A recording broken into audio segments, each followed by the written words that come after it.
Have you ever wondered why your brightest idea sometimes comes while you're in the shower? Or why Einstein's most revolutionary theory crystallized during a walk? And what is that invisible spark behind all great discoveries, works of art, and civilization-changing inventions? After you learn the answer to these questions, you will never look at the world the same way again. Because today, we're opening humanity's most mysterious production line for you. This is the borderland where thought has not yet become thought, where words have not yet turned into speech. This is the gateway to what lies beyond existence. This is the Inspiration Factory, and every piece produced in this factory has the potential to change the world. Are you ready to discover this sacred production process hidden in the depths of your mind? Stop right here and think for a moment. For thousands of years, humanity has been chasing this question. Poets spoke of muses, scientists mapped the subconscious, philosophers questioned the nature of intuition. But what about your story? How many times have you been stuck in a dead end, and then when you least expected it, the solution revealed itself? That moment, that miracle. And today, we're going to anatomize this miracle. But first, we have a small request. If you believe in the concrete reality of abstract concepts, if you're curious about the thought behind the thought, subscribe to the Abstract Concepts Factory channel. Because here, every week we open a different production line of the mind, from creativity to courage, from love to justice, each with its own factory process. Turn on notifications so that when the next production line goes live, you'll be there, because some discoveries must be made on time.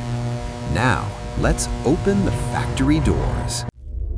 The raw material of the Inspiration Factory is, strangely enough, silence. Yes, you heard that right. Every great idea first germinates in a void. In ancient Greece, Archimedes found this void while in his bath. King Hiero's golden crown problem had been gnawing at his mind for days, but the answer came not in the moment of striving, but in the moment of release.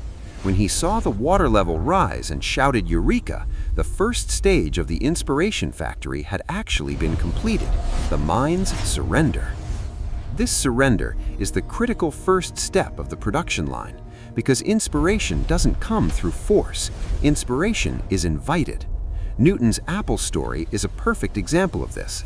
While resting at his family's farm in Woolsthorpe, escaping from Cambridge University, watching an apple fall, the foundations of the laws of gravity began to take shape in his mind. At that moment, he was just watching. He wasn't even thinking. This is where the factory quietly begins to work. The second stage is accumulation. Inspiration doesn't come to an empty mind, but to a full yet flexible one. Mozart said he heard his compositions wholly at a glance. But this miracle happened after thousands of hours of musical training, countless concerts, the internalization of notes. The Inspiration Factory doesn't work without raw materials. These raw materials are knowledge, experience, mistakes, observations. Einstein's theory of relativity wasn't born in an instant. A decade of thought experiments, wrestling with physics problems, imagining, all of this slowly came together in the factory. The third stage is difficult to name because there's no exact equivalent in our language. In English, it's called incubation, the brooding period. That dark, warm, mysterious time when the egg silently warms, when the embryo takes shape. A similar process occurs in the Inspiration Factory. The conscious mind releases the problem, but the subconscious factory continues to work at full speed. Connections are made, patterns are noticed, possibilities are evaluated, and all of this happens beyond your awareness. Coleridge's poem, Kubla Khan, was produced precisely at this stage. In a dream, under the influence of opium, in a 3-hour vision, a poem of 250 lines appeared complete in his mind. When he woke, he began to write, but a visitor knocked at the door, and this interruption caused the spell to break. He could only write 54 lines. But those 54 lines became one of the masterpieces of English literature. The factory had worked, but the process was interrupted. The fourth stage is the moment of revelation. This is the moment everyone waits for: illumination, enlightenment. The Greeks called it ecstasis, the state of being outside oneself. Michelangelo described experiencing this state while painting the ceiling of the Sistine Chapel. His brush felt as if it were being guided by another hand. Bach could compose his cantatas so quickly that it seemed as if they were being dictated to his notebook. Tesla saw the complete design of the electric motor in his mind all at once while walking in Budapest. He turned and began drawing it on the ground. But the factory doesn't stop here. The fifth and perhaps most difficult stage is materialization. Inspiration is a spiritual experience, but its value lies in its realization in the concrete world. This is why Edison's famous quote exists: "Genius is 1% inspiration, 99% perspiration." Inspiration gives you the materials, but you build the structure. Van Gogh's Starry Night may have been born in a moment of revelation, but each brushstroke is the product of deliberate, conscious, arduous labor. So, where is the inspiration factory located? Brain imaging studies show that a fascinating dance occurs in the brain during moments of inspiration. The default mode network, the regions active when your brain is at rest, and the executive control network are active simultaneously. This is the simultaneous activation of two systems that normally don't work together. It's as if consciousness and the subconscious form an alliance for that moment. Boundaries blur, and in that moment of uncertainty, inspiration seeps through. Throughout history, there have been those who mapped the paths to the inspiration factory.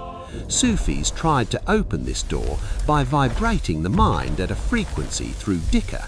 Buddhists dissolved the ego through meditation and invited the void. Renaissance artists isolated themselves from the outside world in their studioli, private study rooms, and plunged into the inner world. Each culture found its own method, but all pointed to the same factory. Modern science confirms this ancient wisdom. Neuroscience research shows that walking, showering, nature, music, all of these activate the inspiration factory. Because these activities both engage and liberate the mind. Focus is both present and absent. This paradoxical state powers the factory. But perhaps the deepest truth is this: inspiration is not a product, it's a process. The factory never closes. Right now, these words are creating new connections in your mind.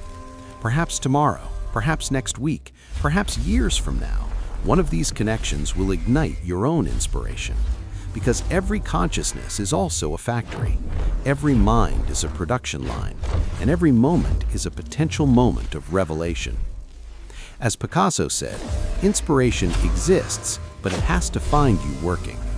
The factory is always ready, but you provide the raw materials with your attention, your curiosity, your courage. Inspiration is not a gift of laziness, it is the reward of the prepared. And here, at the end of this long journey, we face a truth. The inspiration factory is actually you. The entire production line is within you. Archimedes' bath, Einstein's walk, Mozart's notes, all are testaments to this extraordinary capacity of human consciousness. And this capacity is not exclusive to geniuses. It exists in every human being, in every child, every elder, every artist, every scientist, every ordinary person. Perhaps most of us have forgotten how to open the factory. Perhaps we've lost the key, but the key is still there, in the depths of the mind, waiting. Now, after you close this video, do something. Go outside, walk, look at the sky. Just exist for a while. Don't force it, don't expect. Just be ready. Because the inspiration factory is working right now, at this very moment, inside you. And who knows, perhaps the next great idea, the work of art that will change the world, or that understanding that will transform your life, is being produced right now in the factory. At the Abstract Concepts Factory, we will continue this journey. Every concept a factory, every factory a discovery. Join us. Inspiration is not a secret, it is an invitation, and the invitation is open to everyone.